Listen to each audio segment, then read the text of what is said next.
de Pedro, capítulo 5, versículo 10 y 11. Leo y dice: y después de que hayan sufrido un poco de tiempo, el Dios de toda gracia, que los llamó a su gloria eterna en Cristo, Él mismo los perfeccionará, afirmará, fortalecerá y establecerá. A Él sea el dominio por los siglos de los siglos. Amén. Puse como título de este corto mensaje: más allá del sufrimiento. El apóstol Pedro escribe más o menos entre el año 60 y 68 después de Cristo, y él está escribiendo esta epístola desde la ciudad de Roma.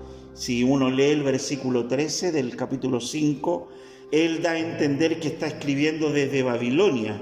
Pero cuando hablan de Babilonia, siempre es una referencia al imperio romano, que es representativo de todo lo que es pagano e idólatra.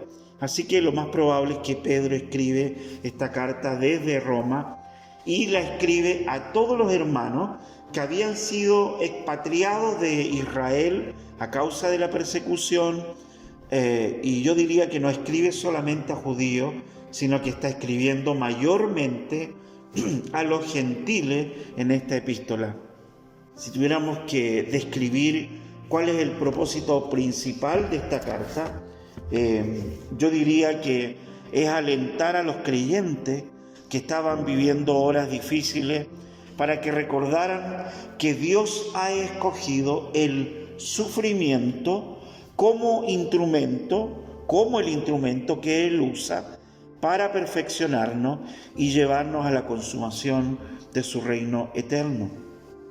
Ahora, si yo preguntara aquí, hermano, ¿cuántos de nosotros deseamos ir al reino eterno de Cristo? ¿Cuántos de nosotros acá esta tarde quisiéramos estar con el Señor ahora y disfrutar de su gloria? Yo creo que todos levantamos la mano, ¿no es cierto? Todos queremos eso. Pero si yo les preguntara a ustedes, ¿les gustaría estar en estos mismos momentos en la presencia del Señor, disfrutando de la gloria? ¿O preferirían pasar por dolores, sufrimientos y pruebas primero? Yo creo que ninguno de nosotros elegiría la última opción. Sin embargo, Pedro escribe a estos hermanos que están pasando tiempos muy difíciles, les escribe para recordarles que ellos, que todos nosotros, hemos sido llamados por Dios desde antes de la fundación del mundo para ir al reino de su amado Hijo Jesús. Pero antes de eso tenemos que sufrir. Y uno se pregunta: Pedro, ¿por qué dijiste estas cosas? ¿Por qué acabas de decir lo que acabas de decir? ¿Por qué tenías que mencionar eso? ¿Cómo? El Señor nos ha llamado para vivir en la gloria con Cristo, pero Él no quiere que vayamos a la gloria sin antes pasar por el sufrimiento. Y esto es lo que Pedro trata de enseñarle a los hermanos que estaban pasando por tiempos horribles, perseguidos, mutilados, quemados, ahorcados, descuartizados. Y Pedro más encima les dice: tranquilo, el Señor nos ha llamado a la gloria de Cristo, amén. Pero no todavía. Tienen que pasar por el sufrimiento. Y entonces los hermanos podrían haber pensado que, como también lo hemos pensado quizás muchas veces nosotros, a ver, ¿por qué si estamos, como dice mi hermano Hernán, mencionó él antes, ¿verdad? En algún punto nosotros podemos llegar a pensar que no estamos haciendo grandes cosas, o sea, no estamos pecando así como la gente impía peca y contra Dios, y uno se pregunta a veces: ¿por qué si en alguna medida estamos haciendo bien las cosas? ¿Por qué Dios permite que suframos? ¿Por qué Dios permite esto en mi vida? ¿Por qué Dios permite esto? Estoy haciendo bien esto y estoy haciendo bien lo otro, y tengo todo el deseo de esto y pongo toda la energía, y ¡pum! Y Dios manda una tras otra y una, ¿no es cierto? Hay muchos hermanos que podrían estar pensando así, y aún nosotros en la vida podemos llegar a pensar así. El sufrimiento, hermano. El sufrimiento es algo que está presente en la vida del ser humano desde siempre. Ya seamos cristianos o no cristianos, el sufrimiento es parte de la vida del ser humano.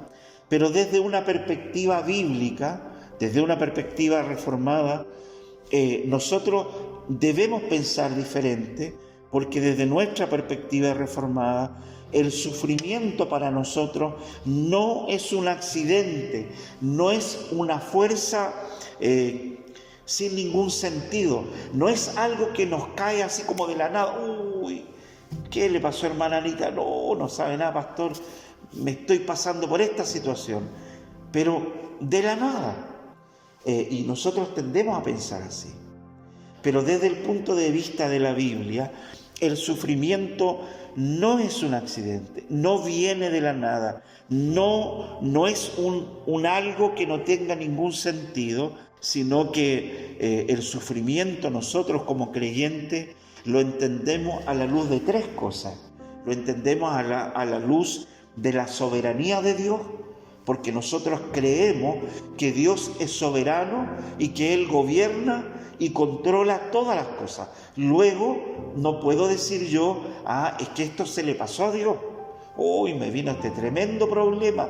Seguramente el Señor tenía mucho trabajo. No, Dios es soberano.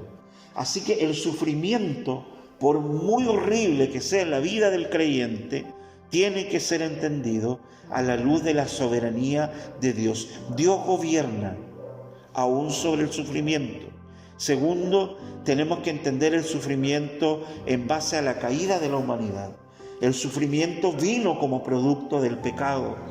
Y tercero, no podemos entender el sufrimiento si no ponemos a Cristo en el centro del sufrimiento. Todo sufrimiento en la vida del creyente no puede ser entendido si sacamos el sufrimiento de Cristo. Esta visión teológica que nosotros tenemos del sufrimiento, hermano, es una visión que nos da esperanza, una visión que fortalece nuestra fe. El sufrimiento es una consecuencia de la caída. La teología reformada enseña que el sufrimiento nunca formó parte del plan original de Dios para nosotros. Es el pecado el que trajo el sufrimiento, el dolor, la enfermedad, la muerte y todo tipo de aflicción fueron el resultado directo de la caída de Adán y Eva en pecado, como todos nosotros sabemos. Nuestra perspectiva, hermano, rechaza la idea de que el sufrimiento del ser humano sea el castigo directo de Dios a cada persona. No, tú hiciste esto, ¡pum!, castigo. Tú hiciste esto, otro, castigo. No. Obviamente que reconocemos que muchas veces, y debemos decir esto, que muchas veces nosotros sabemos cuando estamos pasando por alguna cosa y la estamos pasando porque algo hicimos, ¿no es cierto? Nadie más lo sabe en la iglesia, pero nosotros sabemos. Sabemos si esta prueba vino de la nada, aunque sabemos que Dios gobierna, pero van a haber momentos en nuestra vida en que vamos a saber, ya entendí, Señor, ya entendí por qué me estás enviando esto, ¿no? Muchas veces sufrimos las consecuencias de nuestra desobediencia. Cuando pensamos en la soberanía de Dios en el sufrimiento, debemos recordar que Dios está en control absoluto de todas las cosas. No importa lo que pasemos ahora o lo que lleguemos a pasar el día de mañana, que no sabemos, nunca debemos olvidar, hermanos, que sin excepción, aún incluso en el sufrimiento, Dios está en control de todo lo malo que me está sucediendo. No está al azar las cosas malas que nos sucedan. Y en esto estoy pensando en la esposa de nuestro hermano Charlie Kirk, que murió asesinado esta semana, ¿no?, en Estados Unidos. Un hombre de fe, y muerto y asesinado por un jovencito que venía de otro hogar cristiano, que al entrar a la universidad se radicalizó y llegó a ver a este hermano, a Charlie, lo llegó a ver como un enemigo de la sociedad. Qué triste, hermano. ¿Cómo puede ver todo esto que está pasando su esposa? Un hermano de 31 años, jovencito, recién iniciando la vida, por así decirlo. Y el Señor lo llevó, pero aún en medio de este evento tan difícil, Dios gobierna. Porque el sufrimiento, hermano, no ocurre fuera de la voluntad de Dios o del permiso de Dios. Aunque Satanás muchas veces puede ser un agente del dolor y de nuestro sufrimiento, nunca olvidemos que Satanás no es el autor de nuestro sufrimiento. Cuando pasemos cosas difíciles en la vida, puede ser que Dios use a Satanás como un agente. ¿Se acuerdan cuando Jesús le dice a Pedro: mira, Pedro, que yo he rogado por ti porque Satanás me pidió permiso para zarandearte? Yo le di permiso, pero Pedro, yo estoy orando por ti para que tu fe no falte. Así que miren la perspectiva del sufrimiento. Dios gobierna sobre el sufrimiento y las pruebas en la vida del creyente, pero Él gobierna.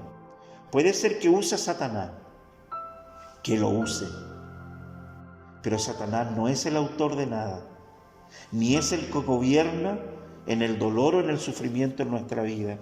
Dios usa el sufrimiento en tu vida y en mi vida, hermano, para poder santificar mi vida, para poder estar preparado para estar en el reino de Él. Así que tenemos que decir que el sufrimiento es un medio que Dios usa para santificarnos, para moldearnos a la imagen de Cristo, para acercarnos a Dios y por el otro lado para enfocarnos en la eternidad. ¿No le pasa a usted? A mí me pasa que cuando ya estamos muy desanimados, cuando se nos viene una prueba tan grande y todos tenemos ciertos niveles de soportar pruebas y aflicciones, pero me imagino que al igual que yo, alguno de ustedes en algún punto ha llegado al límite y ha dicho: ¡ay, Señor!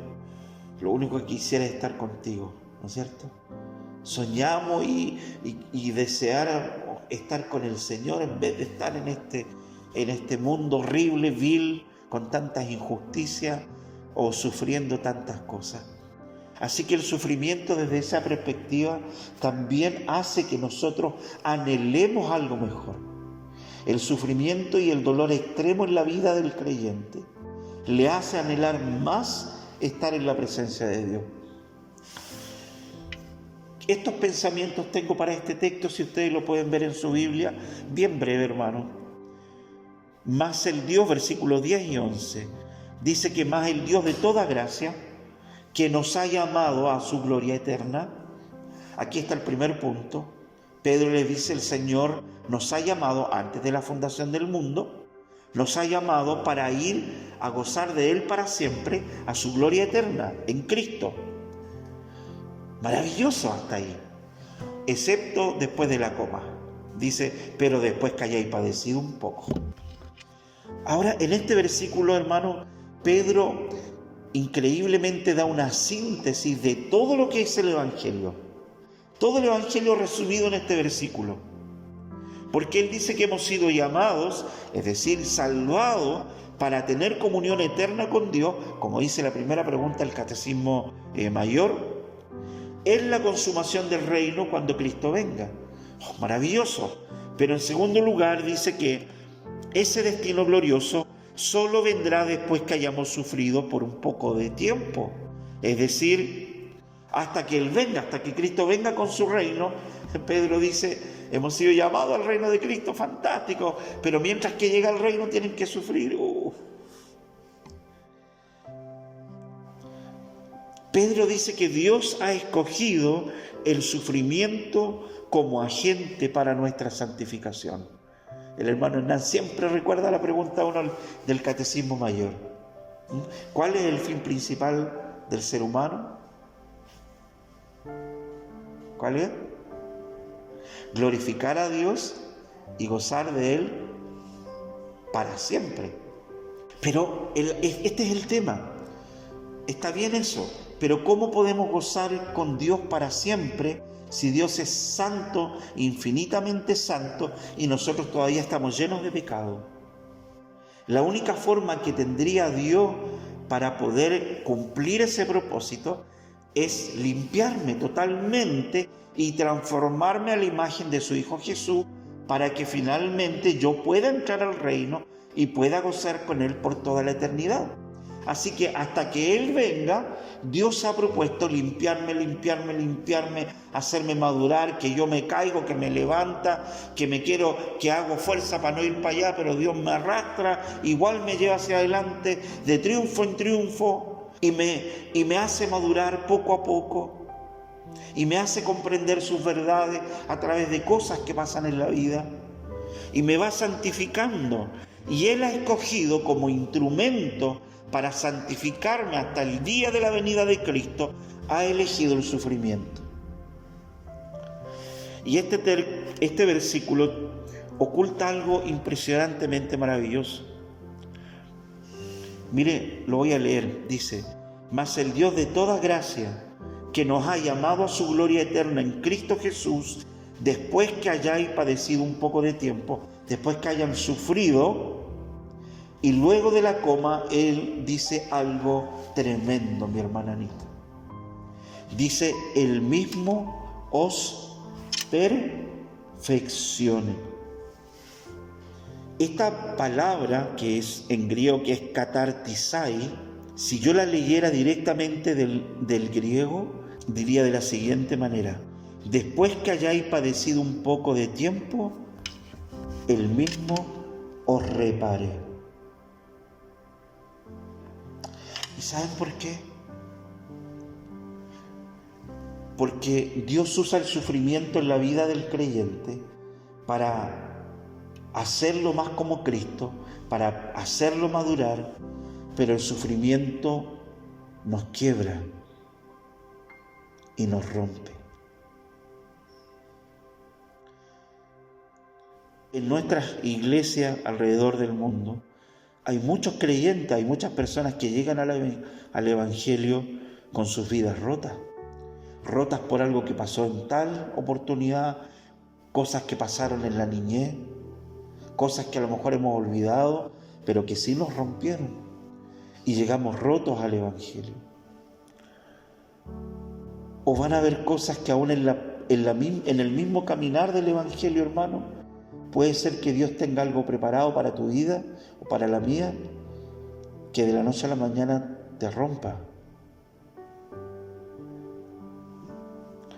Y lo que Pedro está diciéndole aquí a estos hermanos, que realmente están siendo rotos, porque están viendo cómo matan a sus hijos, cómo degollan a sus esposas, cómo violan a sus madres, cómo queman a sus esposos. Para estos hermanos que aman al Señor y que están viviendo y que están sufriendo y que están siendo rotos, Pedro trae esperanza y les dice: hermano, van a tener que sufrir por un poco de tiempo, pero Él mismo los va a reparar. Y esto es lo que hace, mis hermanos, el Evangelio. El Evangelio nos repara. La obra del Espíritu Santo en la vida del creyente lo va reparando, va uniendo pieza por pieza, porque el sufrimiento siempre va a dejar huella, hermano, y muchas veces el sufrimiento deja huellas imborrables en el alma. Van a haber golpes duros, lo que el mundo científicamente llama trauma. El trauma es un golpe, cuando alguien recibe un golpe muy duro. Y mientras más duro el golpe, más quebrado te queda y más pedazos hay que recoger. Y mientras más fuerte sea el golpe, las huellas son más profundas también. Pero la palabra de Dios, el Evangelio de Cristo, trae un mensaje de esperanza. Porque el Señor dice: no importa, yo decido que tú sufras, yo permito que tú recibas un golpe. Señor, pero me dejaste quebrado. Sí, yo sé, pero yo te voy a reparar. Tú quédate al lado mío, camina al lado mío, confía en mí, yo te voy a reparar. porque Dios repara todo, hermano. Aunque hayan heridas, dolores, angustias, culpas, frustraciones, rabia, vacío,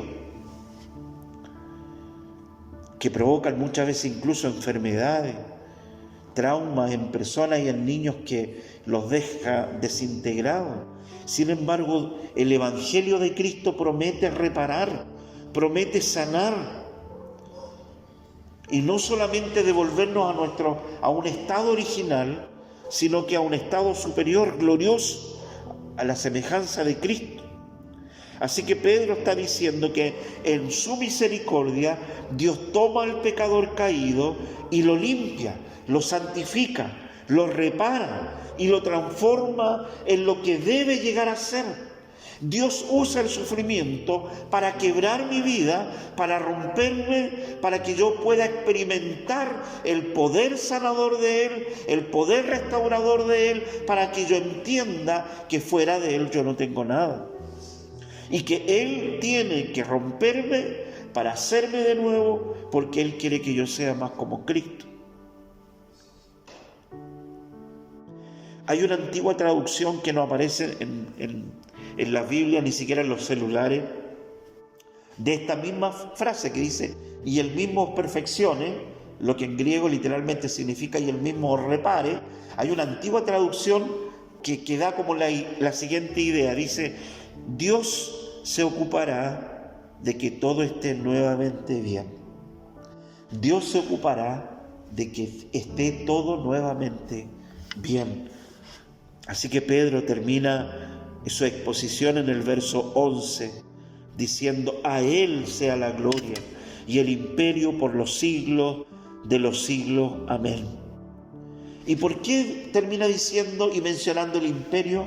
A Él sea la gloria y el imperio, porque estos hermanos estaban siendo maltratados y sufriendo bajo el poder del imperio romano, que para todo el mundo era lo máximo que había. Pero Pedro dice, no, aquí el que gobierna es Dios, aquí el rey soberano es Dios, aquí el emperador es Dios, aquí el único imperio es el imperio de Dios. Por eso termina con esta doxología, atribuyendo el imperio al único y glorioso Dios, quien domina todo y quien es Señor por todos los siglos. Amén. Termino, hermano. De estos textos podemos sacar muchas lecciones, pero hay algunas cosas que podemos meditar, como por ejemplo, debemos aprender, y me incluyo, debemos aprender a ver lo que realmente está sucediendo.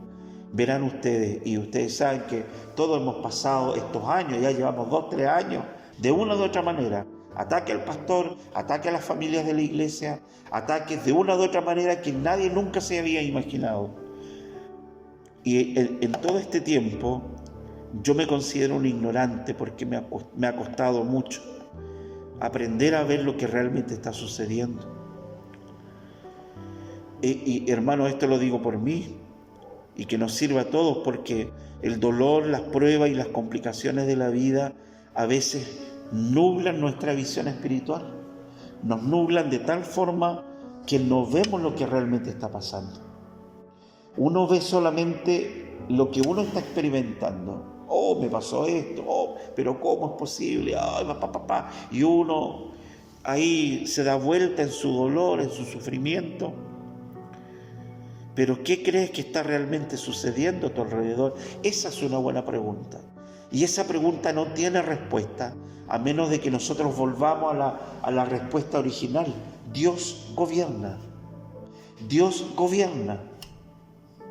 Dios permite el sufrimiento, usa el sufrimiento en la vida de su iglesia para poder transformar a su iglesia a la imagen de su Hijo Jesús.